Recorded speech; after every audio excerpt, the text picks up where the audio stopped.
E, de fato, essa discussão sobre a lei natural, ela é muito importante, ainda que ela não seja mais central nas reflexões sobre ética, sobre direito, e ainda, né, que muitas vezes ela seja mal compreendida quando explico alguma coisa sobre isso, em um curso de História do Direito, História do Pensamento Ético, ela ainda é um tema fundamental, e eu diria, é mais fundamental do que nunca.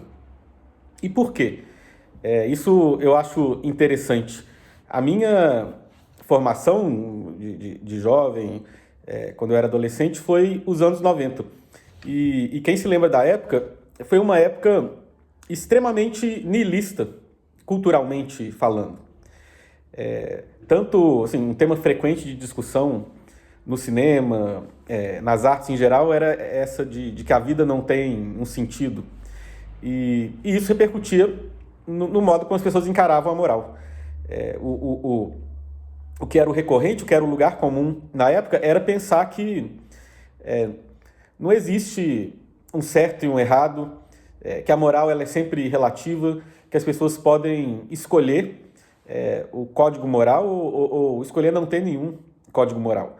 Isso era o recorrente na época, e foi assim que eu fui ingressando na idade da razão, aprendendo a pensar desse jeito. Mas aí, quando o tempo passou, foi muito interessante perceber a maré mudando.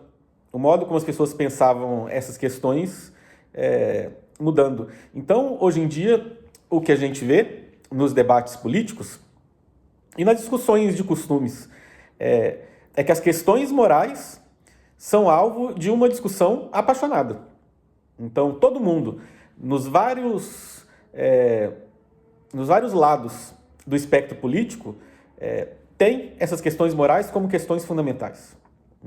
Então, se vale a pena mudar ou não a moral tradicional, defesa de uma liberdade de costumes ou uma liberdade econômica, questão do aborto, questão dos problemas climáticos da Terra, todas essas coisas, a questão de políticas para minorias, a coisa da tolerância, todos esses temas, eles são, então, objeto de um debate muito intenso, e quando a gente vai analisar esse debate, a gente vê que ele não é apenas um debate político, mas ele é um debate moral. E por quê? Porque todos os lados dessa discussão, quando a gente vê como eles estão procedendo,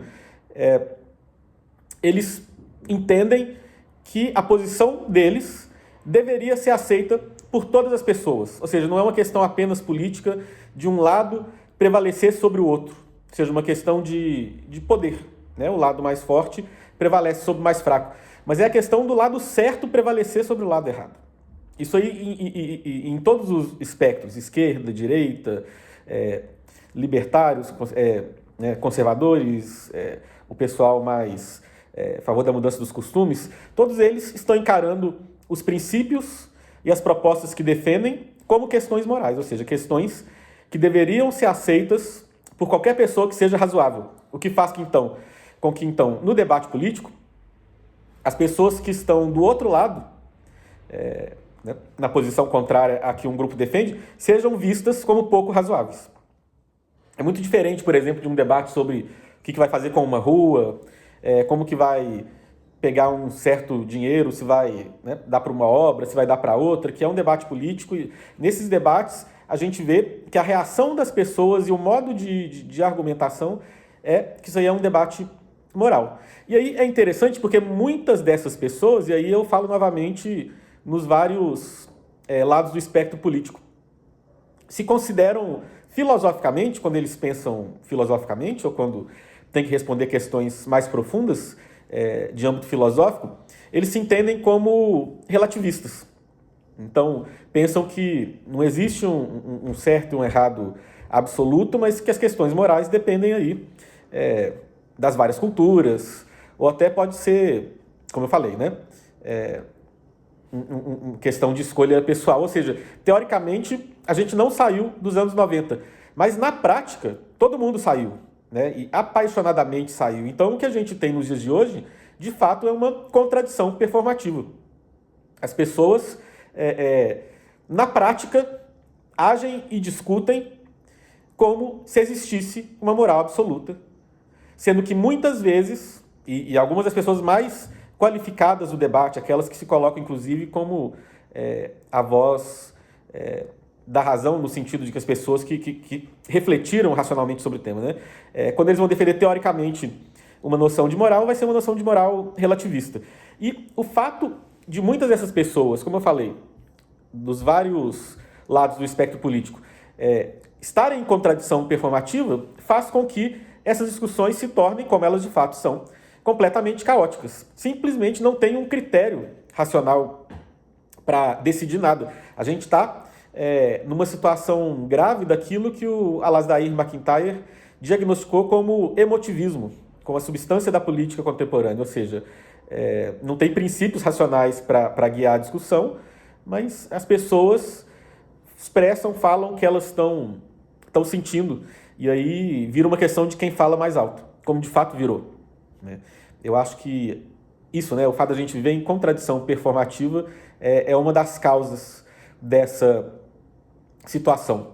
Então, eu acho que a primeira coisa que deveria ser feita nesse debate é que as pessoas reconhecessem que existe, eu vou falar isso aqui de um modo bem amplo, não estou definindo teoricamente, não, mas uma intuição de que existem realidades morais que não são negociáveis. Essa, de fato, é a experiência de todo mundo. Essa tentativa dos anos 90 de viver como se isso não existisse, simplesmente não deu certo, né? As pessoas, todo mundo sabe que tem coisas que são, de fato, mas e coisas que, de fato, são boas, né? Então, por exemplo, e esse é um exemplo que é sempre bom e faz as pessoas perceber com uma certa clareza quando elas têm abertura. A pessoa fala, sou relativista, o certo e errado depende da cultura. Eu falo, então tá, então você pega o contexto do nazismo, né? E do Holocausto. Naquela cultura, naquele momento, naquela configuração política, um Estado totalitário, um Estado que perseguia certos grupos, né? Era tido como algo razoável e bom. Então, assim, a gente vai falar que a gente tem que respeitar aquela configuração cultural porque as várias culturas têm que ser respeitadas? Não. A gente sabe que nesse caso é um absurdo afirmar isso. Existe, para além das várias configurações culturais e da força de uma maioria, o que é o certo e o errado. Todo mundo, quando pensa numa questão que é mais ou menos unânime, como essa questão do nazismo, percebe isso, né? Então, a gente vê, não dá para afirmar uma posição relativista e tirar dela todas as consequências. E hoje em dia ninguém mais quer fazer isso. Só que aí, ao tentar manter as duas coisas, as pessoas entram em, como eu falei, uma contradição. Só que aí tem um problema. Então, assim, que existe algum tipo de moral absoluta, isso está bastante claro para todo mundo na prática. Não na teoria, mas na prática está. Só que a questão é a seguinte: como que a gente pode saber o conteúdo dessa moral absoluta? Saber que existe é uma coisa, e saber reconhecer os casos extremos é uma coisa. Mas saber, então, a partir da constatação dessa existência, fazer, né, definir no que consiste essa moral absoluta, isso é bastante difícil. E aqui vem a força do relativismo, porque, de fato, quando a gente vê os vários sistemas morais que foram vividos pela humanidade, em muitos casos a gente não pode falar de uma superioridade ou de uma inferioridade de um conjunto de normas sobre outras, né? E quando eu falei em sistema moral, porque essas normas elas não aparecem isoladas, então também é perigoso, como os relativistas bem observam, os mais inteligentes, é perigoso isolar um certo preceito moral do conjunto de onde ele aparece, porque é um sistema, e num sistema a parte influencia no todo e o todo influencia na parte, né? Então, é complicado. Muitas vezes a gente vê que existe uma pluralidade aí de preceitos possíveis, de sistemas que têm a sua razão de ser. Mas, por outro lado, a gente sabe que que não é qualquer coisa que vale e que a gente pode, de fato, julgar. A gente pode, de fato, julgar certos e condenar certas práticas como imorais. Eu penso, por exemplo, nessa coisa da mutilação genital de mulheres em algumas sociedades, né? Isso aí, independente de estar num sistema, etc. e tal, a gente sabe que isso pode ser condenado.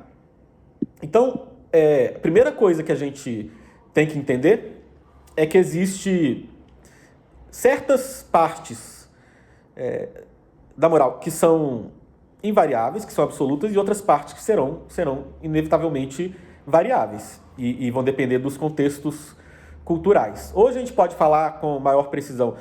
Existem princípios invariáveis da moral, né? E a parte que é variável, que é condicionada culturalmente. E a gente pode julgar essa parte que é condicionada e que é variável a partir dos princípios.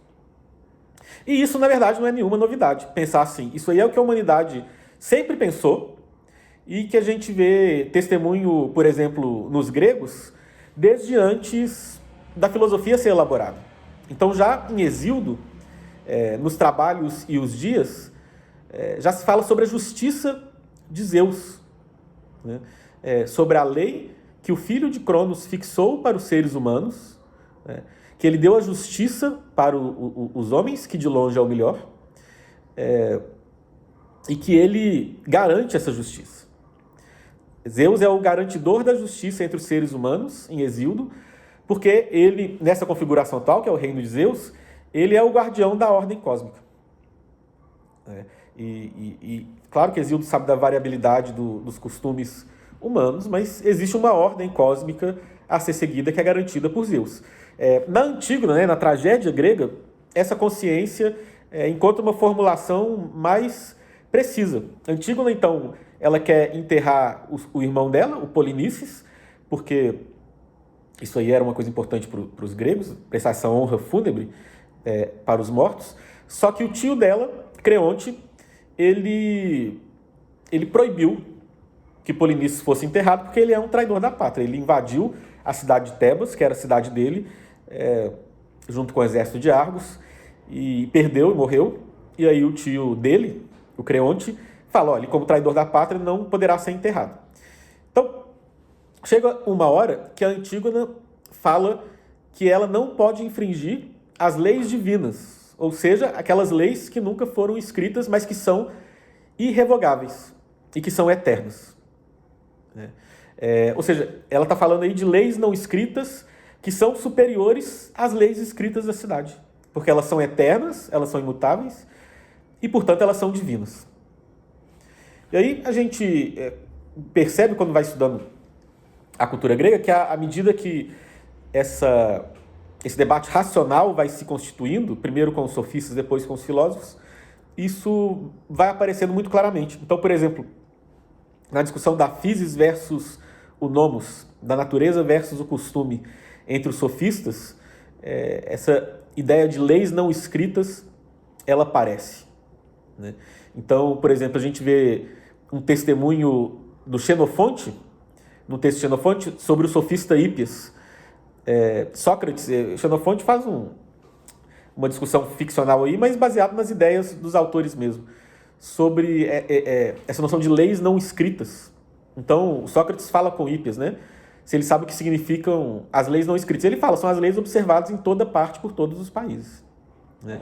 Sócrates pergunta se elas foram estabelecidas pelos homens, e o Hípias fala, como seria possível se os homens não se dão bem juntos e não falam a mesma língua, né? E, portanto, essas leis viriam dos deuses. Então, isso já aparece entre os sofistas, mas Aristóteles é que dá a primeira formulação filosófica clara do que seriam esses princípios inegociáveis da moral. Então, ele fala sobre isso em vários textos, mas na Ética Nicômaco, no livro 5, ele fala que da justiça política, uma parte é natural e outra parte é legal, né? A natural é aquela que tem a mesma força onde quer que seja, e não existe em razão dos homens pensarem desse ou daquele modo. E ela é legal quando ela é indiferente, ou seja, poderia existir daquele jeito ou não, mas deixa de ser indiferente depois que foi estabelecida. Né? Ou seja, por exemplo, ele dá o exemplo, né? Resgatar um prisioneiro pelo valor de uma mina, o valor lá da moeda grega, né? Que deve ser sacrificado um bode, não 2 ovelhas. E todos esses casos particulares. Então, os gregos já distinguiam entre esses princípios, essa parte imutável da lei moral e essa parte variável. Mas a questão, como eu falei, é saber como determinar esses princípios, como determinar esse conteúdo invariável. Qual que é o critério? E aí, uma primeira solução possível seria, por exemplo, a que a Martha Nussbaum ela tenta dar quando ela vai formulando a política dela baseada naquela teoria das capacidades que ela junta intuições aristotélicas com a teoria do Amartya Sen, daquele economista. E então ela fala que ela não quer recorrer à biologia metafísica de Aristóteles. Ela está seguindo aí o Bernard Williams nisso. Mas ela fala, então, a gente pode pensar que existe, de fato, certos princípios universais, não relativos, de uma moral e, portanto, de uma política, a gente pode descobrir esses princípios a partir de um consenso narrativo e de um consenso das práticas humanas. Então, ela fala assim, olha, aquilo que os antigos já falavam, aquilo que em todas as partes, em todos os lugares foi acreditado, foi mantido. Então, a gente vê aquilo que não foi variável empiricamente e que aparece nas várias histórias que as várias culturas contam sobre a condição humana. E a partir das narrativas e das práticas, a gente encontraria esse conjunto de preceitos morais que seriam a parte universal. É assim que ela resolveria essa questão.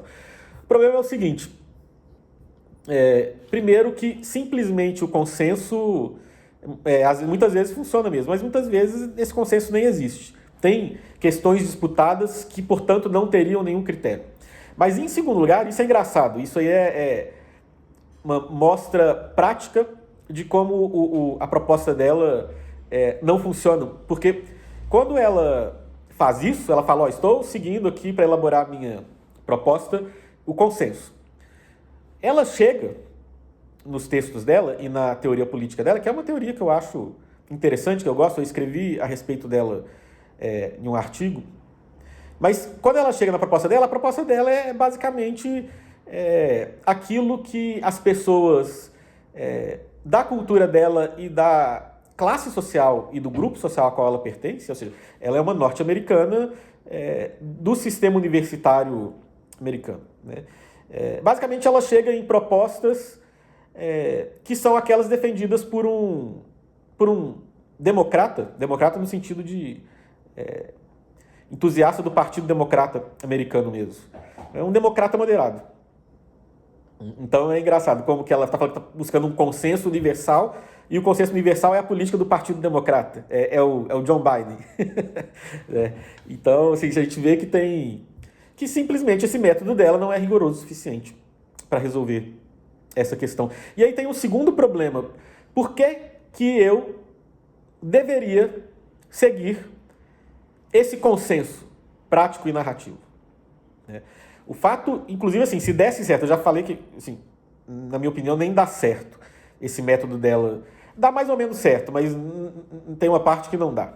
Né? Eu não sou contra esse método. Eu, inclusive, sou a favor em alguns contextos, sim. Mas ele, de fato, na totalidade, não dá certo. Mas mesmo se desse, ainda restaria essa questão. Por que eu vou ter que seguir esse consenso narrativo e prático? Então, esse método dela não funciona, pelo menos, não funciona plenamente. Eu acho que a resposta da filosofia clássica, da lei natural clássica, ela é uma resposta mais interessante. Seguir a lei natural é estar de acordo com a natureza das coisas. E aí, o que é essa natureza nessa perspectiva clássica? Natureza no sentido metafísico, é a essência das coisas. O bem para cada coisa, inclusive para o ser humano, é realizar a sua essência. Então a gente pode pensar a moral como, né, essa realização da essência da natureza humana, nos seus vários aspectos. E aí isso resolveria a questão. Não resolveria imediato, não quer dizer assim, que só de pensar isso eu já consigo deduzir todos os princípios, todos os preceitos da lei natural. Mas isso fornece um critério para numa discussão, a gente vê uma prática humana que é de um jeito, outras pessoas fazem de outro, aí a gente vê como é que qual que estaria aqui certo, errado, qual que seria melhor, qual que seria pior. Agora a gente tem um critério, né? O que é a natureza humana? Sendo a natureza humana assim, em qual desses modos ela se realiza melhor? Então aí a gente de fato tem um critério que pode servir como árbitro para as várias discussões. E um critério que faz sentido. Quando a gente vê a filosofia, a partir da qual essa ideia foi desenvolvida, de Aristóteles, dos estoicos, de São Tomás de Aquino, dessa tradição toda, Agostinho, etc., a gente vê que faz sentido isso de fato. Só que aí, quando a gente entra nesse ambiente da filosofia moderna e contemporânea, a gente começa a ter que enfrentar uma série de problemas. E aí isso é complicado. Por quê? Essa filosofia contemporânea, e se a gente for pensar politicamente, nós vivemos num mundo que ele se fundamenta numa hegemonia política, econômica e cultural de língua inglesa, desde a época do Império Britânico até hoje, né? Mas a filosofia oficial desse Império Britânico e desse Império Americano é uma forma ou outra de nominalismo. O que as várias filosofias, todas elas têm em comum é que elas são nominalistas, ou seja, elas justamente acham que não existem essências e que os seres humanos não têm uma inteligência capaz de encontrar essências. Tudo que a gente tem são esquemas imaginativos elaborados a partir do que nos vem dos sentidos. Isso aí é o pressuposto, muitas vezes tácito, mas das várias perspectivas filosóficas que têm influência no debate público.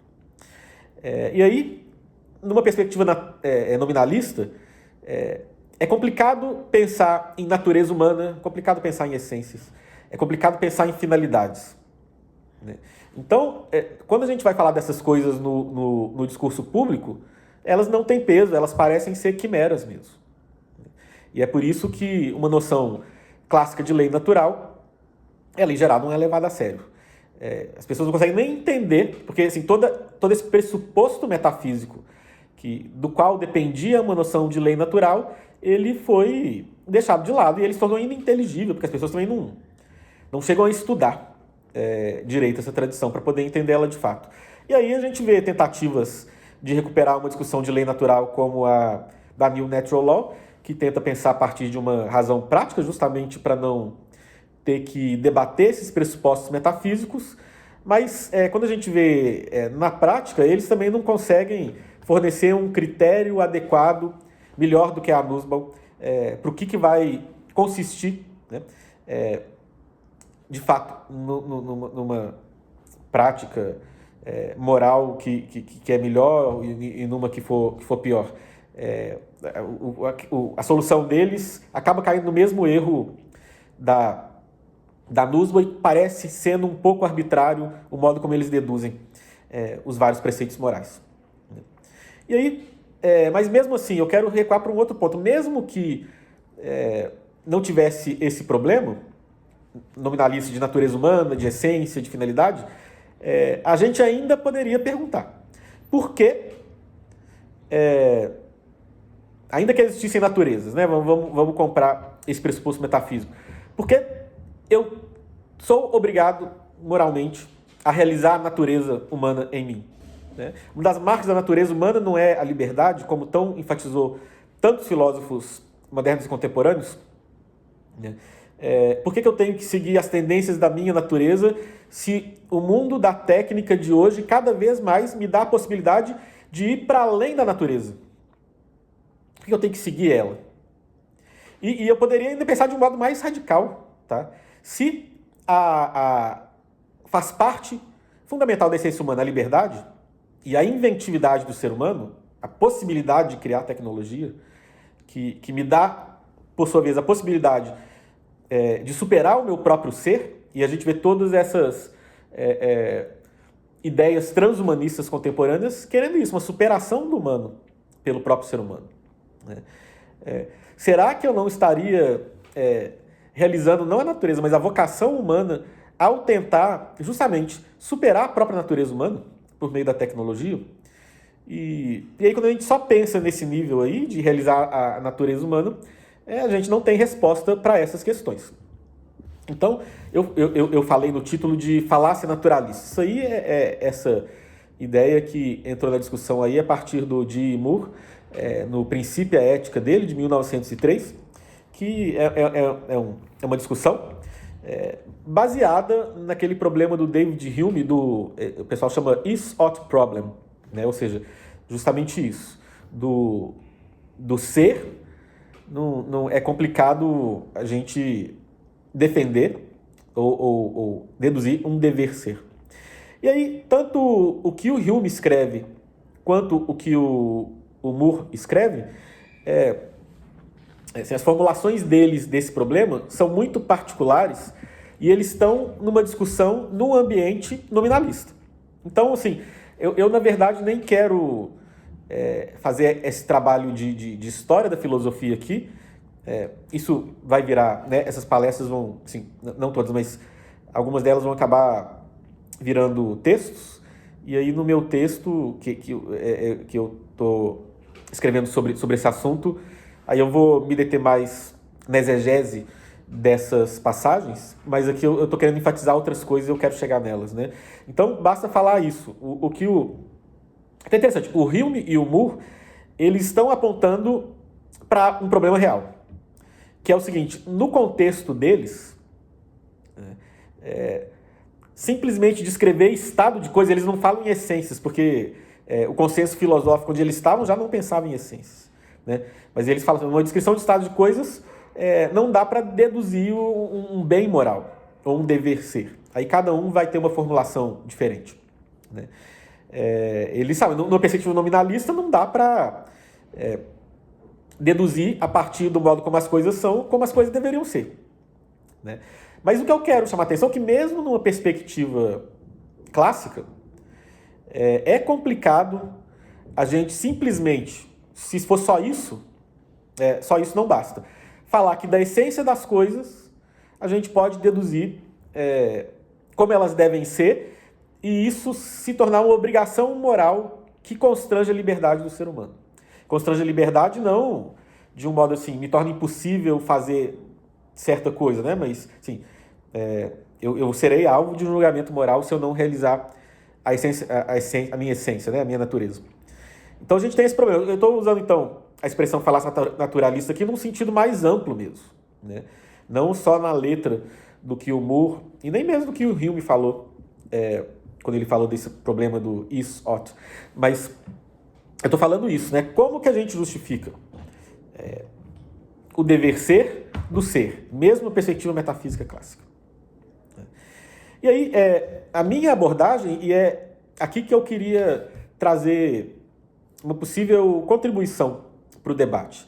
E aí, para fazer isso, eu, de fato, vou me afastar das discussões dos comentadores, da bibliografia, tudo muito interessante, muito importante, mas minha proposta aqui é pensar coisas que talvez não tenham sido tão exploradas e que, de fato, muitas vezes estão muito distantes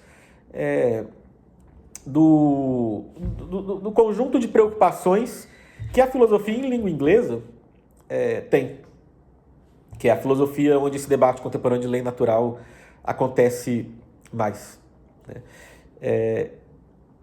E o negócio é o seguinte, onde que eu quero chegar? Eu vou chegar em 2 pontos aqui que eu quero desenvolver. Mas é a partir do seguinte: como eu falei, então, como eu cheguei até aqui, para a gente, a única resposta que eu considero satisfatória, né, para isso, como que a gente vai, ou seja, reconhecendo, como todos reconhecem na prática, que existe uma lei natural, ou seja, um conjunto de princípios ou de normas morais que são não negociáveis, como que a gente, reconhecendo que isso existe, como que a gente pode conhecer qual é esse conjunto de princípios e de normas? E aí a gente chega a essa conclusão, através da própria essência das coisas. Né? A lei moral humana tem a ver com a realização da natureza humana. Ou seja, a ética, ela nessa perspectiva da filosofia clássica, depende de uma metafísica. Só que aí que vem o problema. Na filosofia moderna e contemporânea, a metafísica se tornou cada vez mais combatida, muitas vezes injustamente, muitas vezes a gente vê que os filósofos que criticaram a metafísica não entendiam o que é a metafísica clássica no seu nível mais profundo. Isso, com certeza, aconteceu. Mas a gente vê que muitos desses críticos, eles tinham razão em certos pontos. Quando a gente vê alguns desses autores que falam numa superação ou na morte da metafísica, do Nietzsche ao Heidegger, a gente vê assim, que eles estão muitas vezes falando o seguinte, olha, metafísica, eles acham que é falsa, que é um erro, mas, assim, ainda que fosse algo correto, que fosse defensável racionalmente, a metafísica ela é um conhecimento tão abstrato que ele basicamente não serve para nada. Muitas vezes, esses autores vão falar de um modo ou de outro. O ser é uma noção tão ampla que ela é quase equivalente ao nada. Isso aí vai servir para quê? Isso aí não move o ser humano. E aí, quando a gente vê esses autores falando sobre metafísica, que muitas vezes é a nossa experiência isso. A gente lê um manual de metafísica, pode até ser interessante, mas é muito abstrato, muito geral mesmo.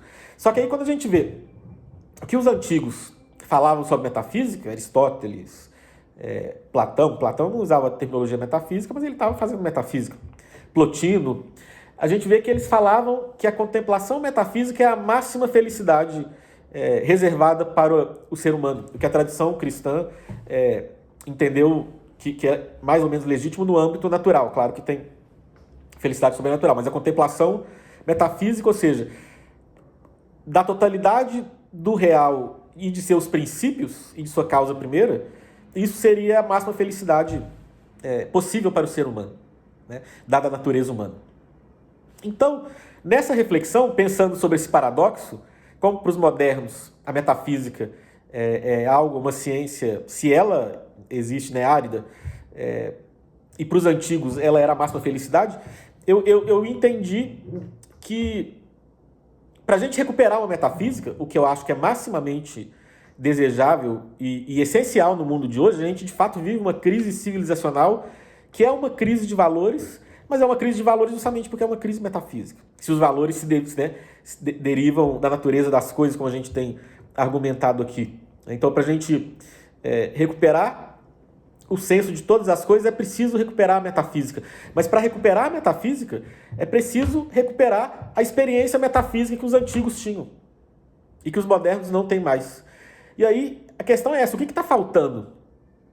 Não é que os modernos ficaram mais inteligentes e perceberam que Platão, Aristóteles, Plotino, Santo Tomás e tal, estavam errados, eram os idiotas. Né? Lógico que não é isso. É porque tem um conjunto de pressupostos que estão para além da argumentação que dava esse fundamento existencial para a metafísica, de modo que ela se tornasse mais do que uma ciência desencarnada, né? Mas que ela de fato movesse a vida. E nesses meus estudos, eu fui constatando várias dessas coisas que estão faltando e que os antigos tinham. A questão do modo de vida filosófico, da figura do sábio que encarna essa metafísica na sua vida, do que eu chamo de ontologias narrativas, que são, antes da gente fazer a ciência abstrata da totalidade do ser, a gente conta na forma de histórias, de narrativas, o encontro do ser humano com o ser. E isso são os mitos. E é isso que eu estou chamando de imaginário metafísico. Então, aqui no restante dessa minha fala, eu queria me concentrar em 2 pontos que eu acho que são importantes para que a ideia de uma lei natural baseada no ser, na essência das coisas, faça sentido. Que é a noção de imaginário metafísico e que é essa noção de um caminho do ser humano de aprofundamento no ser.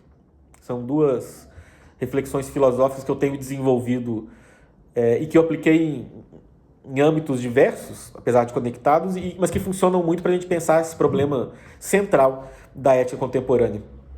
Então, eu queria começar com essa ideia de imaginário metafísico. A questão é a seguinte: como desde Aristóteles os filósofos falam, e eu acho que isso faz sentido, a noesis vem da fantasia, ou seja, a intelecção, compreensão abstrata da realidade, ela parte da imaginação humana. E vamos falar ainda mais seguindo esse comentador de Aristóteles e de Homero, que é o James Redfield, ou o próprio Alasdair MacIntyre, a partir do que eles falam sobre a importância da narrativa na compreensão do ser humano que ele tem do mundo e dele mesmo. A partir desses autores, eu formulo da seguinte maneira, que a primeira forma de inteligência humana é a inteligência narrativa. Ou seja, a primeira coisa que a gente faz quando vai tentar entender a realidade, um aspecto da realidade, é contar uma história. Inclusive, como MacIntyre mesmo fala, né, o próprio eu, ou o Paul Ricoeur, o próprio eu, em um certo sentido, é uma história que a gente conta sobre a gente. Então, a gente, para entender, isso significa, a gente pode tirar a seguinte conclusão: para entender uma teoria abstrata, a gente tem que entender qual que é o substrato imaginativo a partir da qual ela se constituiu. Uma teoria abstrata é justamente uma abstração. Uma abstração a partir de algo que se encontrava primeiro na imaginação. Então, para falar desse substrato imagético, e aí imagético eu estou falando não apenas de imagens visuais, mas estou falando de histórias, de símbolos, às vezes até de sonoridade, de músicas e tal, né? Imaginação, fantasia em grego envolve todas essas coisas. Esses elementos sensoriais que são trabalhados pela mente humana e combinados de várias formas. A gente poderia falar em cosmovisão, mas eu acho cosmovisão um termo muito vago, que vários filósofos usaram, cada um de um jeito diferente. Então, para tentar ser mais preciso, eu falo em imaginário metafísico, que é uma noção que eu penso em analogia com o imaginário social do Charles Taylor. Ele fala muito em imaginário social em vários textos dele, e ele entende esse imaginário social, ele fala, né, como algo substancialmente mais profundo que um sistema intelectual e que consiste em um mapa imaginativo na maneira como as pessoas imaginam sua existência social, como elas se relacionam umas com as outras, como as coisas acontecem entre elas e seus semelhantes, quais são as expectativas que normalmente são atendidas e as noções e imagens normativas mais profundas subjacentes a essas expectativas. Né? Então ele está falando aqui de um imaginário social, mas a gente pode pensar ainda no imaginário metafísico, que seria algo parecido. Ou seja, o mapa construído imaginativamente, não argumentativamente, ou seja, não é uma teoria, é uma realidade pré-teórica que está na gente, pela qual nós não apenas concebemos a sociedade, mas a própria realidade, ou seja, para além do imaginário social, nos seus aspectos mais abrangentes e fundamentais. É por isso que eu chamo de metafísico. Eu estou pensando, inclusive, em metafísico, entendendo aqui, sempre quando eu estou falando de metafísica, como uma visão ampla e profunda da totalidade, né? E não necessariamente como uma ciência que fala das realidades imateriais. Porque aí, dependendo da metafísica que a pessoa tem, essas realidades existirão ou não. Então eu estou falando metafísica no sentido mais amplo. É importante a gente marcar bem essa distinção, porque a gente vai ver aqui, eu vou falar de epicurismo, muito de epicurismo. Epicurismo como imaginário metafísico, mas de um modo rigoroso, o epicurismo não é uma metafísica, mas é uma física. Porque o epicurismo não aceita a existência de realidades imateriais, mas apenas de átomos e vazio. Né? Mas a minha noção de metafísica aqui, que é a noção, por exemplo, do Ortega y Gasset e de outros autores, é a visão ampla e profunda do todo. Né? Então, aí, nesse sentido, a gente pode falar de imaginário metafísico até imaginário metafísico materialista. Isso não seria uma contradição de termos. Então, é isso. É esse mapa imagético da própria realidade, dos seus aspectos mais amplos e fundamentais, né? A partir do qual, por consequência, nós formulamos nossas expectativas existenciais mais básicas. Né? Ou seja, trata-se do símbolo da totalidade que cada um de nós possui, ao menos de maneira implícita. Isso é importante. Todo mundo, mesmo quem não estudou filosofia, mesmo quem não pensou muito sobre a vida, tem uma ideia do que ele acha que a realidade é. As pessoas não conseguem simplesmente viver no mundo e operar se não tem pelo menos um mapa provisório, incompleto, do que a realidade é. Mesmo quem fala que é cético, tem um tipo de realidade que ele acha o mais provável, né? A partir do qual ele vai agir, vai construir seus planos, vai compreender seus valores, etc. E eu digo mais, esse imaginário metafísico, como a abstração depende da imaginação, nós julgamos todas as formulações teóricas posteriores, toda teoria filosófica e científica, a partir do nosso imaginário metafísico.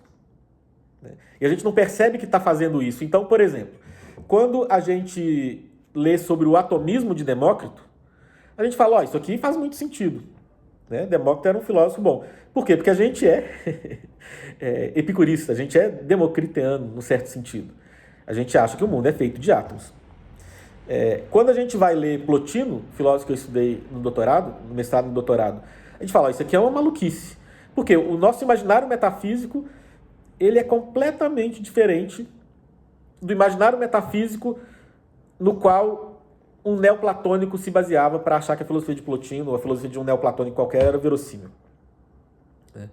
Então, a gente julga as nossas teorias filosóficas, científicas, metafísicas, a partir desse mapa que a gente tem na imaginação. E que muitas vezes a gente formulou de uma maneira tácita, não necessariamente refletida. A gente foi absorvendo uma parte aqui, uma parte ali, etc. E eu digo mais, esse imaginário metafísico, ainda que ele esteja sujeito a variações individuais, ou seja, tudo bem, cada pessoa tem um mapa diferente do mapa das outras pessoas, do que é a realidade. Mas, em geral, e nos seus aspectos mais importantes, esse mapa metafísico ele é compartilhado por uma cultura. E, mais ainda, ele serve de fundamento para todas as outras coisas que se desenvolvem, que se formam nessa cultura. Então, assim, o imaginário metafísico ele tem um lugar central em qualquer configuração cultural. E eu acho que isso é válido para todas as épocas. Então, por exemplo, você pega lá nas sociedades cristãs medievais, você tem aí um imaginário metafísico cristão, que existe Deus, existem as almas, Deus criou o mundo, etc. E todas as coisas que as pessoas pensam e que elas fazem ganham inteligibilidade a partir desse mapa. Esse mapa que está lá construído no Gênesis, no relato dos 7 dias da criação. Então, só que isso é válido para o dia de hoje também. A gente, às vezes, nem percebe. Isso aqui está tão entranhado na gente que a gente nem percebe que a gente vive a partir de um imaginário metafísico. E aí é curioso, porque o Charles Taylor, a tese dele é que a nossa era secular, que é o mundo liberal, abriga uma pluralidade de visões. E, de fato, sim, nossas sociedades contemporâneas têm pessoas de várias tendências religiosas, várias tendências metafísicas. Só que, apesar disso tudo, quando a gente analisa com cuidado a questão, eu acredito que a gente possa constatar que existe uma koiné imaginativa, ou seja, um mapa comum que é compartilhado por todas as pessoas, ou ao menos, por mais que a pessoa não compartilhe, é o mapa que é usado nas discussões públicas. Então, por exemplo, quando alguém fala em nome de uma ciência entendida de um modo materialista, que está pensando tudo a partir de átomos, a pessoa pode argumentar publicamente nos jornais, na universidade, nas questões judiciais, a partir dessa visão. Mas quando alguém mexe mais com, sei lá, coisa New Age, vai falar de energias, quando alguém fala disso no jornal ou tenta colocar uma coisa assim numa discussão judicial, isso soa meio ridículo. Por quê? Esse mapa imaginativo, essa koiné imaginativa, esse imaginário metafísico da nossa cultura, ele não comporta uma ideia no New Age esotérica de energias, por exemplo. Mas também não comporta uma ideia da filosofia tradicional de almas. É justamente isso que eu quero, inclusive, é o próximo passo aqui da nossa argumentação. Qual que é esse nosso mapa imaginativo? Como é que é o nosso imaginário metafísico, que é o fundamento para toda a discussão na razão pública? E aí eu quero falar sobre isso, e o que isso tem a ver com lei natural? Porque eu acho o seguinte, a minha tese é a seguinte: o nosso imaginário metafísico, ele torna inverossímil a ideia de uma lei natural, a ideia de uma natureza das coisas e a ideia de que a gente deve seguir a natureza das coisas. Se a gente pega o nosso imaginário metafísico, todas essas propostas filosóficas, elas não fazem sentido. E é por isso que a gente pode discutir teoricamente o tanto que a gente quiser sobre a validade de uma teoria da lei natural. Porque o nosso imaginário metafísico, na hora que a gente for para uma discussão pública, ele vai fazer com que todas essas discussões soem inverossímeis. Essa é a minha primeira tese. Então, a primeira coisa que a gente tem que fazer, se a gente quer defender uma filosofia moral e política baseada em lei natural, é algo semelhante ao que o Heidegger propôs no Ser e o Tempo e depois no trabalho dele, de uma destruição da metafísica, mas aí uma destruição da nossa metafísica, que não é a nossa metafísica, é do nosso imaginário metafísico contemporâneo. Ou, para falar como Derrida, fazer uma desconstrução. E desconstruir o quê? O nosso imaginário metafísico. E como que a gente faz isso? Primeiro, identificando qual ele é. Segundo, mostrando que ele se tornou o nosso imaginário metafísico não por uma força de necessidade de uma argumentação racional, como a gente é levado a acreditar. A gente acha que a gente pensa que o mundo é do jeito que a gente pensa que ele é, porque a gente foi levado a isso através da razão e da ciência. E o que eu quero mostrar é que não foi o caso, né? Então é justamente isso que eu quero fazer aqui. Esse trabalho preliminar através do qual essa ideia de lei natural ela pode se tornar verossímil. E qual que é o nosso imaginário metafísico? Ele não é o imaginário medieval, que, por exemplo, foi sintetizado pelo C.S. Lewis naquele livro fantástico, A Imagem Descartada, que pensa aí num mundo definido aí, uma totalidade do real, que é definido por níveis. Você tem níveis hierarquicamente dispostos. Você tem o mundo imaterial, o mundo material, as almas, Deus, etc. Né? O mundo, nosso imaginário metafísico não pensa assim. Pode até acreditar em almas, em anjos e demônios, em Deus, mas a gente não pode falar dessas coisas na razão pública. Porque a nossa razão pública é governada por esse imaginário metafísico que não, que é um mapa no qual essas coisas não existem.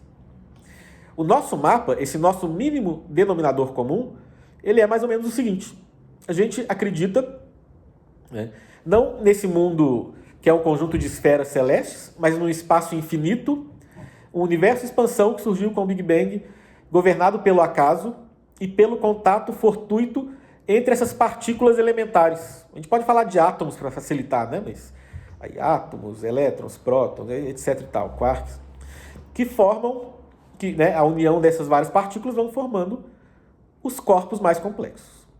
Esse é o nosso mínimo denominador comum.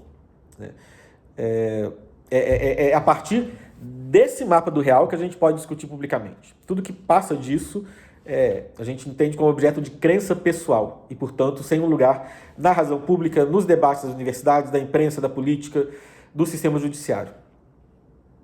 E nós acreditamos, como toda cultura acredita, isso é muito interessante, que esse nosso imaginário metafísico é superior ao de outras culturas. Só que o nosso argumento para pensar assim é que esse é um imaginário metafísico construído a partir da ciência.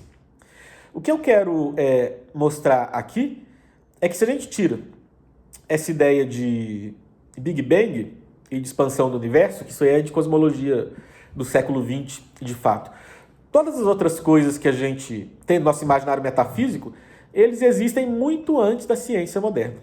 É a visão de Demócrito e de Epicuro, os filósofos gregos, e especialmente de Lucrécio, o poeta latino que escreveu o De Rerum Natura, que deu vitalidade poética às especulações do atomismo antigo. Os atomistas antigos acreditavam que o mundo era constituído de átomos e vazio, ou seja, de átomos que se moviam aleatoriamente no espaço infinito. É basicamente o que a gente acredita. Então, a primeira constatação que a gente pode fazer é que esse nosso mapa, nos seus aspectos mais fundamentais, ele não é baseado na ciência, porque ele já existe muito antes da ciência. E é interessante, eu escrevi um ensaio sobre isso, sem abordar a questão ética que eu quero abordar aqui, que eu publiquei na revista Unamuno, uma revista online, chama-se Somos Todos Epicuristas. Então, quem tiver interesse aí, tem toda a argumentação mais detalhada e a descrição do processo através do qual nós adotamos esse imaginário. E aí, quem quiser, é só escrever Bernardo Brandão, Somos Todos Epicuristas no Google, que acha o ensaio. Mas, então, só para resumir, qual a queda do aristotelismo na Idade Moderna? A metafísica, ou seja, e aí eu estou pensando metafísica não no sentido clássico, como eu falei, de ciência do imaterial, mas as filosofias que tentam fornecer uma visão ampla e profunda do todo. A metafísica se torna um campo de batalha. A gente tem na Idade Moderna vários filósofos, né, defendendo perspectivas metafísicas diferentes, desde o mecanicismo do Descartes, a esse panteísmo do Spinoza, a um vitalismo estoico que renasce, aparece em vários autores. Há várias formas de materialismo. Tem esse materialismo vitalista do Hobbes, e tem também o ressurgimento do epicurismo. O ressurgimento do epicurismo ele vem muito através da redescoberta, no Renascimento, do De Rerum Natura do Lucrécio, esse poema, que é um poema didático que fala sobre filosofia epicurista. Tem esse livro, que até fez muito sucesso nos últimos anos, do Stephen Greenblatt, que chama A Grande Virada, que é justamente sobre a redescoberta do De Rerum Natura no Renascimento e os seus ecos na modernidade. Então, esse livro foi redescoberto, como o Lucrécio e o epicurismo estavam falando de uma filosofia ateia e materialista. E assim, é interessante, a intenção de Epicuro, a principal intenção dele, era criar uma filosofia que levasse a ataraxia, a paz da alma, a ausência de perturbações na alma. E no paganismo antigo, uma grande fonte de perturbações era o medo dos deuses, porque a gente vê na tragédia, na mitologia, os deuses, eles eram muitas vezes cruéis e arbitrários. Quando eles queriam perseguir um ser humano, perseguiam, né? Então as pessoas tinham muito medo. E aí, Epicuro quis fazer uma filosofia que fizesse as pessoas perderem esse medo dos deuses, falando que os deuses também são compostos de átomos e que não se importam com o ser humano, né?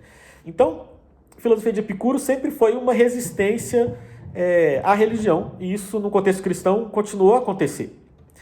E aí, por causa disso, alguns epicuristas foram perseguidos, e principalmente o De Rerum Natura se tornou um símbolo de resistência ao consenso religioso, cristão, no caso, da Europa da Idade Moderna. E aí, os epicuristas sempre foram uma minoria, né, na Idade Moderna, só que aí, quando veio o Iluminismo e depois a Revolução Francesa, esses pensadores, políticos, etc., que resistiam ao sistema político vigente, que era cristão, e as monarquias, eles se tornaram a elite dominante. E aí, com isso, o epicurismo ascendeu. A primeira coisa é essa. E por que eu estou falando de epicurismo e não de um atomismo? Porque é baseado no De Rerum Natura do Lucrécio, e porque esse combate à religião vigente e ao medo que a religião pode trazer, isso está presente nesses autores. E muitos desses autores estavam ligados a essa questão da revolução científica, porque eles queriam justamente substituir a superstição da religião pelo conhecimento da ciência. E aí eu traço toda a história nesse ensaio que eu escrevi. Então, assim, o interessante é o seguinte, muitos desses cientistas eles não eram atomistas. O atomismo ele só foi ser aceito como a visão metafísica correta do mundo no século XX. No século XIX, muitas pessoas tinham dúvidas a respeito desse sistema atomista.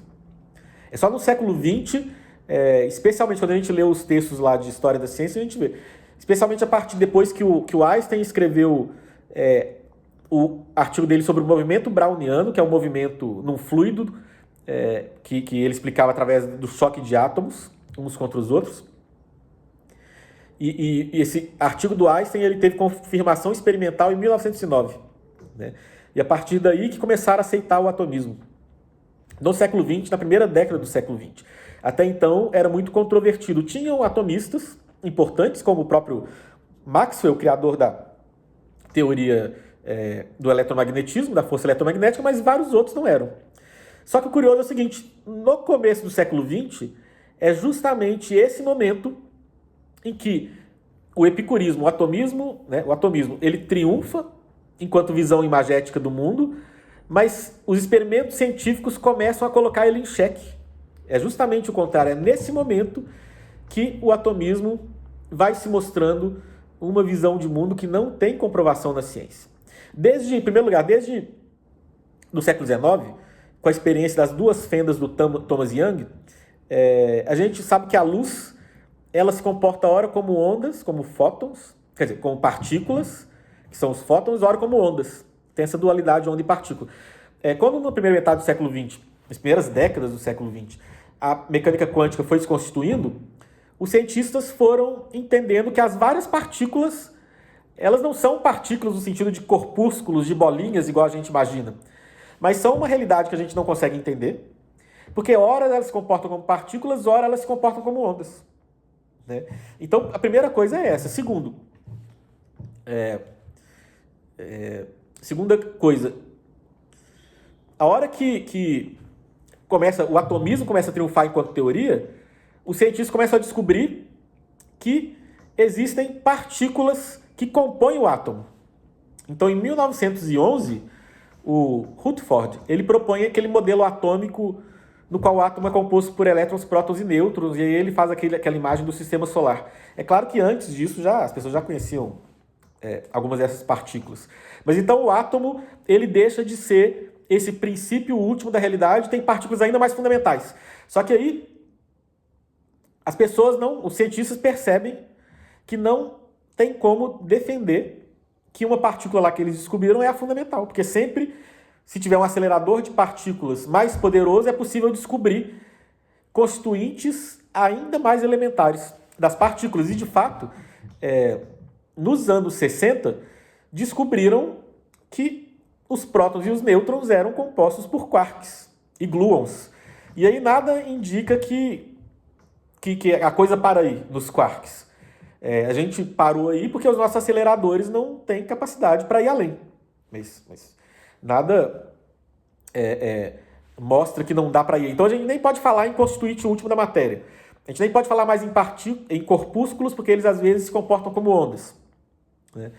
É interessante, o Werner Heisenberg, esse grande físico que ajudou a construir a mecânica quântica, ele tem um livro que chama Física e Filosofia, que ele fala que a visão da matéria que os físicos têm atualmente está mais distante de Demócrito, e portanto de Epicuro, né? Mas ele fala mais de Demócrito, e mais próximo de Heráclito, com a noção dele do fogo como o princípio de todas as coisas, que seria um símbolo aí do que eles entendem por energia, pensando que é equivalência de matéria e energia, estabelecido pelo Einstein, e de Platão e Pitágoras, que pensam na realidade última como constituída matematicamente.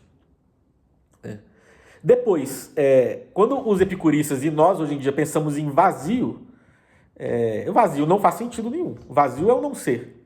Né? Não dá para os átomos se moverem no não ser. E aí, quando os físicos quânticos falam em vazio, eles estão falando em vácuo quântico. O vácuo quântico ele não é o vazio epicurista que é o não ser. Ele é uma realidade, ele é um estado mínimo da matéria aí, a partir do qual partículas podem nascer e que é descrito matematicamente. Então, também a própria noção de vazio é diferente. Também essa coisa, ideia de 90% da matéria é constituída por matéria escura, ou seja, matéria que a gente não identifica. Que, curiosamente, é muito parecido com o que os antigos chamavam de éter.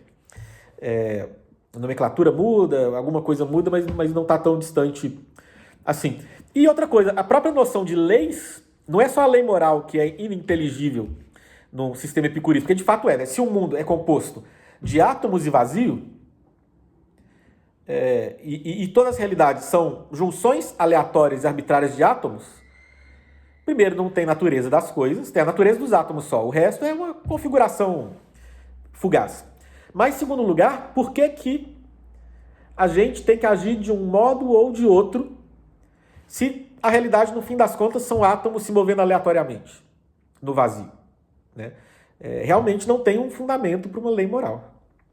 Realmente não existe nenhuma obrigação para o ser humano, dado que ele é só uma configuração arbitrária de átomos que se uniram momentaneamente. Só que o negócio é o seguinte, não é só a lei moral que é ininteligível. Quando a gente pensa a partir desse paradigma epicurista. As próprias leis da física, elas se tornam ininteligíveis. Por que é que um elétron vai seguir uma lei da física, vai seguir aquelas constantes, aquelas equações que descrevem o movimento dele? A física quântica ela é indeterminista, é claro. Né? Assim, a gente tem tudo por probabilidades, mas ela é muito precisa nas probabilidades. Ela descreve de fato o comportamento da matéria no seu nível mais fundamental. Por que a matéria se comporta de um modo previsível matematicamente? Um epicurismo, ele não consegue resolver esse problema. O David Hume tentou resolver, isso é um grande problema da filosofia, da ciência contemporânea. O David Hume tentou resolver esse problema quase que falando que isso é acaso, né? Assim, que na verdade nada garante que as coisas continuem assim. Mas se um dia aparecesse do nada um cachorro aqui na minha frente, os cientistas do mundo inteiro iam vir aqui tentar investigar por que esse cachorro apareceu. Ou seja, ninguém ia falar, não, o Hume bem falou que de vez em quando coisas aleatórias aconteciam. Não, na prática também ninguém acredita nisso. Né?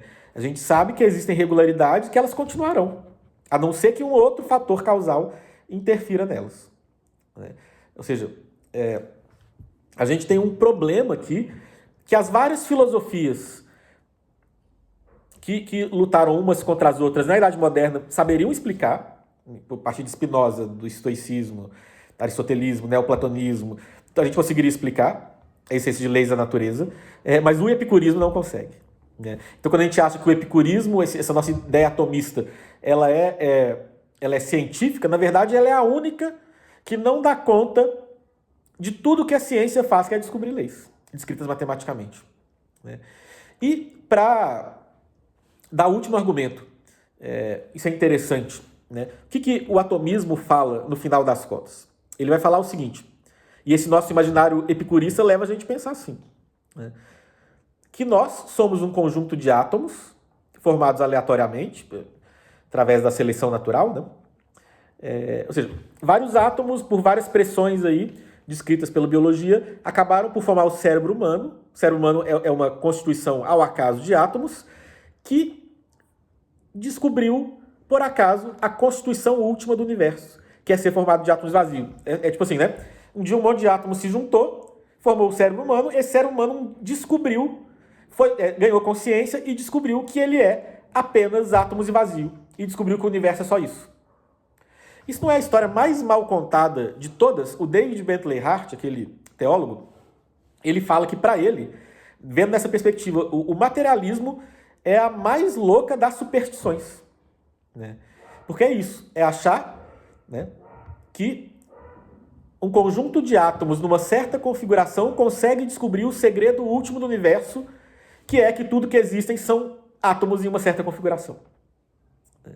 Ou seja, o próprio materialismo não consegue justificar como o ser humano pode entender que o materialismo é a visão verdadeira das coisas.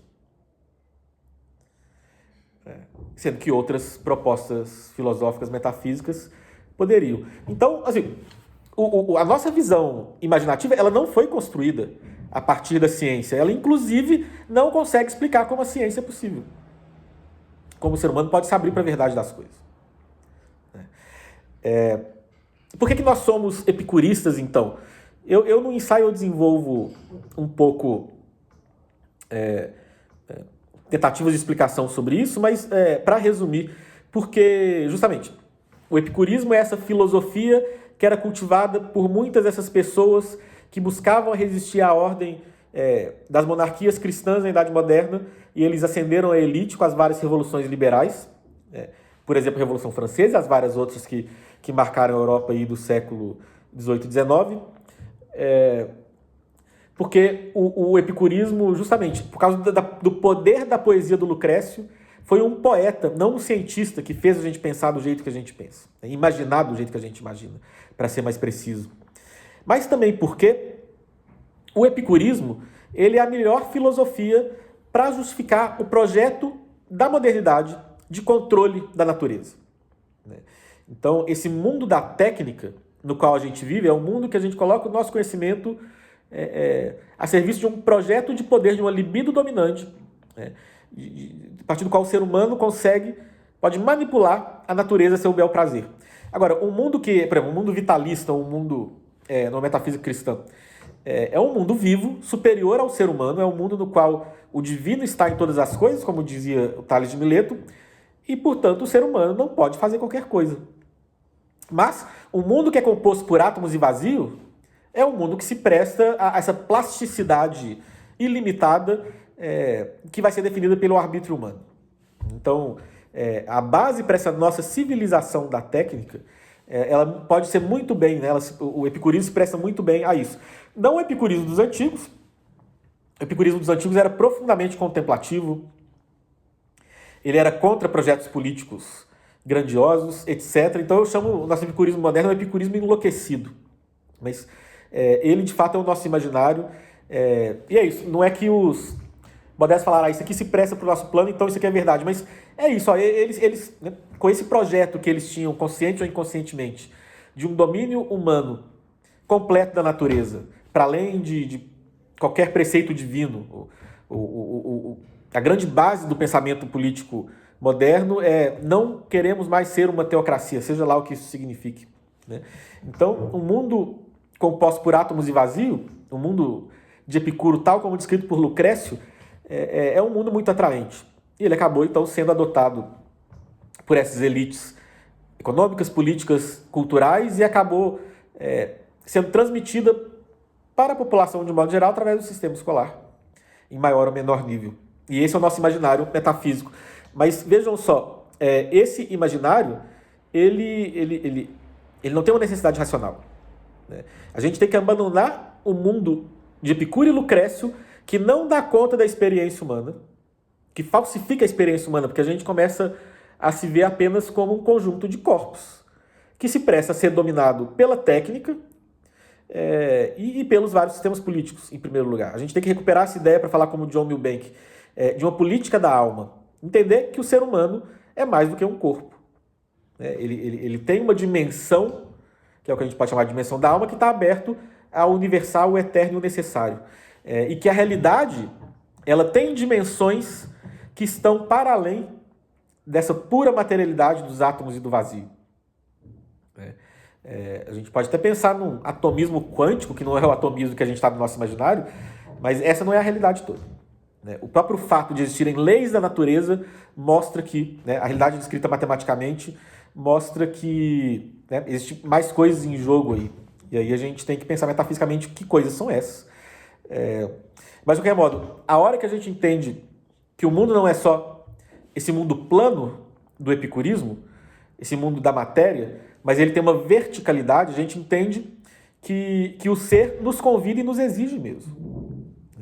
Que a gente tem uma relação pessoal com o ser e que o ser nos faz demandas. E aí, quando a gente entende isso, quando a gente desenvolve um imaginário metafísico mais rico, o nosso mapa do real, ele explica mais as várias dimensões do real, a gente começa a entender a importância, a verossimilhança e o peso existencial de uma lei natural. E aí, a outra coisa que eu queria falar, vou tentar ser breve, é que a metafísica ela não é apenas uma teoria, mas ela é um encontro. E aí a gente pode pensar a metafísica numa perspectiva existencial, ou seja, enquanto modo de vida humano mesmo, enquanto o modo como nós, seres humanos, encontramos com as várias facetas do ser. E aí, nessa perspectiva, quando a gente pensa nessa narrativa desse encontro humano com o ser, a gente vai entendendo qual que é a nossa relação com a totalidade do real, no qual a ideia de uma lei natural se torna inteligível. E aí eu tenho desenvolvido esse pensamento também, que eu chamo isso do caminho do ser humano de aprofundamento no ser. Então, a metafísica ela pode ser entendida como um encontro. A realidade, o ser, a totalidade do real, ela comporta várias dimensões, vários tipos de entes, vários tipos de realidade. E o ser humano vai se deparando com essas realidades. E vai lidando com elas, se relacionando com elas, e isso vai moldando, determinando o modo como a gente entende o mundo. Então, eu pensei nas seguintes dimensões com as quais a gente se depara na nossa vida, que são metafisicamente distintas. A gente primeiro tem um eu, né, que somos nós, que a gente vai construindo, mas a gente encontra outros seres humanos, existe a realidade do outro, que torna o nosso mundo mais amplo, mas nós, seres humanos, estamos num mundo material, num cosmos, né, e a gente se situa nele, que é maior do que nós. Só que para além do cosmos existem essas realidades metafísicas, esses princípios, essa ordem e muito provavelmente essas realidades que não são puramente materiais ou que são mesmo imateriais. E por fim, a gente tem o absoluto. De uma forma ou de outra, a gente pode pensar ele de vários modos. Na tradição cristã, a gente entende ele como Deus. E aí a gente o tempo todo está em contato com essas realidades. Mas a gente pode pensar que o ser humano ele é chamado a integrar na sua experiência, na sua vida, essas várias realidades. E aí, quando a gente coloca elas numa ordem, a gente vê que tem realidades que são mais amplas do que outras. E a gente entende que para chegar e a gente conseguir se integrar a uma realidade mais ampla, a gente tem que se integrar primeiro numa realidade menos ampla. Então, é isso. Existe um caminho metafísico e ético e existencial de aprofundamento no ser. Primeira coisa, a gente é chamado a construir o nosso eu. A gente entender que nós não somos seres meramente passivos na realidade, né? Que a gente é um foco de ação no mundo, que a gente é dotado dessa liberdade. A gente não é totalmente livre, a gente é condicionado de vários modos, mas existe algo no ser humano que é livre. E esse nosso foco de liberdade é chamado a construir uma vida, uma existência, a construir um eu. Só que o eu não é tudo que existe. Quando a gente vai construir o nosso eu, a gente se depara com a realidade do outro.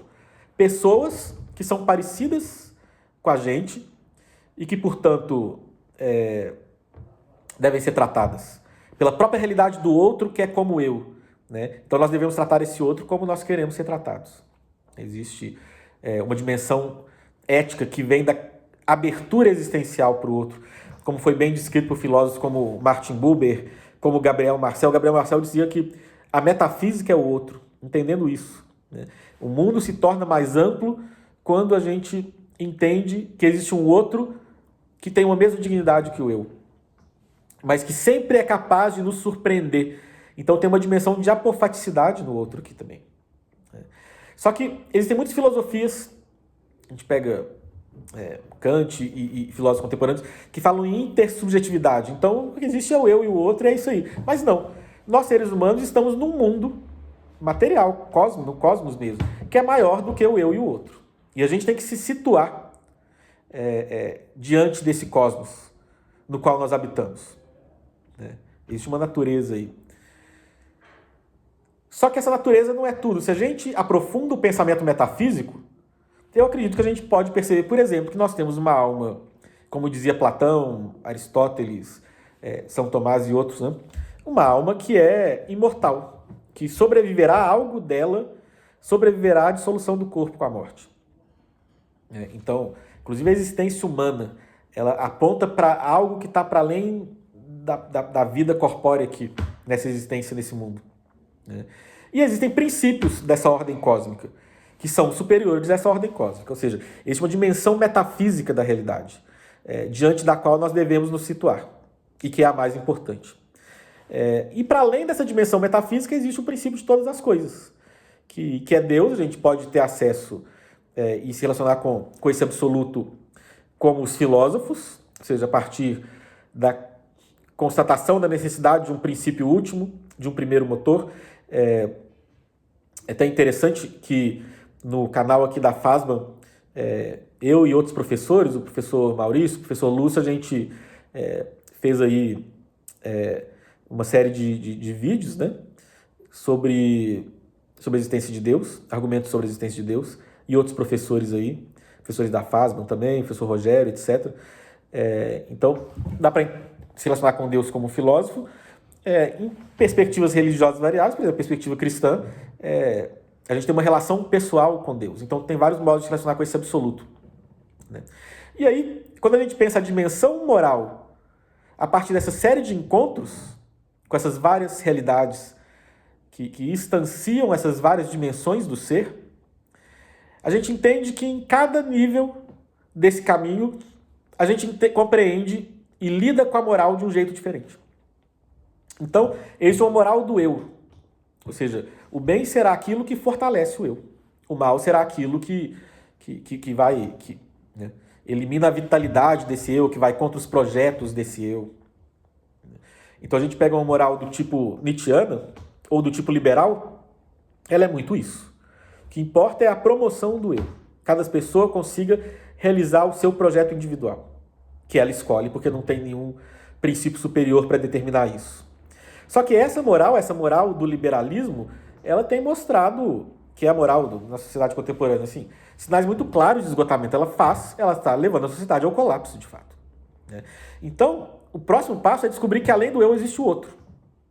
E existe toda essa moral, que a gente reconhece facilmente que é uma moral superior, que leva em conta a existência e a dignidade do outro. Eu falei do Martin Buber, a gente pode falar do próprio Kant, e de vários outros, né? Assim, entendem que a gente tem que pensar no outro, etc. Só que isso não é o bastante. Como eu falei, se a gente pensa só no eu e no outro, numa moral intersubjetiva, a gente cai no emotivismo, a gente cai na falácia naturalista, a gente cai nessa questão. Por que eu tenho que tratar o outro como eu trato a mim mesmo? Né? E aí a gente, então, se situa no cosmos. A gente entende que nós não somos a palavra final da realidade, mas que a gente está num mundo que é maior do que a gente. E que a gente é uma parte desse mundo. Né? Então, as várias culturas tradicionais, elas têm muito clara essa perspectiva cosmológica. E para essas filosofias que não são um epicurismo, mas que não pensam no imaterial propriamente, como o estoicismo, elas param aqui nessa dimensão, mas elas falam em lei natural. Na antiguidade, o grande sistema filosófico que pensou a lei natural foi o estoicismo, que pensava num mundo, numa ordem cósmica, governada por uma alma do mundo. Nossa alma seria irmã da alma do mundo. Né? E seguir a lei moral é realizar a natureza das coisas. O preceito que sintetizava o estoicismo é esse: sequere naturam, seguir a natureza. E seguir a natureza é se conformar à vontade da alma do mundo. Mas tem essa perspectiva metafísica, então a gente olhar as coisas a partir dos princípios últimos da ordem cósmica, aprofundar mais ainda, e pensar que nós somos uma alma imortal, que o que a gente faz nessa vida repercute nessa realidade que nós seremos quando só sobrar algo que não é o corpo. É nessa dimensão que uma lei natural do tipo aristotélico e tomista faz sentido. Tá? Uma lei natural já faz sentido na perspectiva cosmológica. Na perspectiva intersubjetiva ainda não faz. Então a gente, para começar a pensar em lei natural, a gente tem que integrar na nossa personalidade, no nosso eu, né, a dimensão do eu, do outro e do cosmos, pelo menos. Mas de um modo ainda mais firme, é integrar essa perspectiva metafísica da realidade também. Encontrar, lidar com a realidade, expandir a nossa consciência até que ela abrange esses princípios, os aspectos imateriais do real. Né? E, por fim, a hora que a gente também integra, nesse nosso horizonte de consciência, o absoluto, a gente entende o fundamento último da lei natural. Né?